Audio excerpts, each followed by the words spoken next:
Flore, c'est quoi la pollinisation? La pollinisation. Eh bien, c'est ce qui permet aux plantes à fleurs de se reproduire. Je vais t'expliquer. Non, attends, c'est moi qui vais t'expliquer.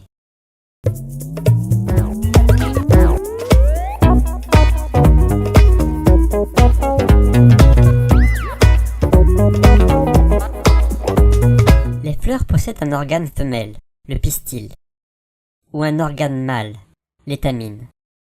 Cette fleur-ci possède les deux, regarde. Ce que tu vois en jaune-orange, là, c'est le pollen qui recouvre les étamines.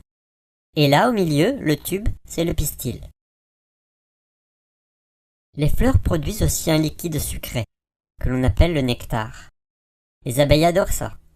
Elles volent de fleur en fleur pour le boire. On dit qu'elles butinent.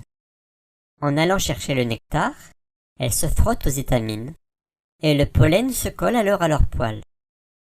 Quand elles visitent une autre fleur, elles déposent en passant du pollen sur le pistil. Tiens, regarde, cette abeille vient d'une fleur voisine. Le pollen se colle en haut du pistil. C'est ce qu'on appelle la pollinisation. Après, le pollen glisse dans le tube où il rejoint l'ovule. C'est la fécondation. Le pollen et l'ovule ensemble se transformeront pour devenir un fruit. Et les graines de ce fruit pourront ensuite devenir à leur tour une nouvelle plante. C'est super! Si j'ai bien compris, les plantes à fleurs donnent à manger aux abeilles et en échange, elles leur permettent de se reproduire. Oui, c'est ça. Mais il n'y a pas que les abeilles qui pollinisent. Il y a aussi les bourdons, les papillons, certaines mouches, certains coléoptères, les moustiques mâles aussi. Les moustiques? Oui, les moustiques mâles pollinisent des petites fleurs, comme celle du cacaoyer par exemple.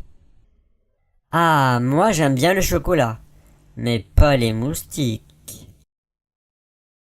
Et puis certaines fleurs sont pollinisées par des oiseaux, comme les colibris, et d'autres fleurs par des chauves-souris. Oui, c'est ça la pollinisation. Le pollen peut aussi être emporté par le vent, qui joue le rôle de pollinisateur, comme pour le noisetier qui fleurit en hiver, alors qu'il n'y a plus d'insectes dehors. Mais les insectes assurent la grande majorité de la pollinisation. Mais alors, ça veut dire que s'il n'y avait plus de pollinisateurs, il n'y aurait plus de fruits? C'est ça, plus de fruits et plus de plantes à fleurs. Alors il faut en prendre soin des abeilles. Oui, il faut en prendre soin. En plus, elles font du miel. C'est pas l'heure de goûter, tiens.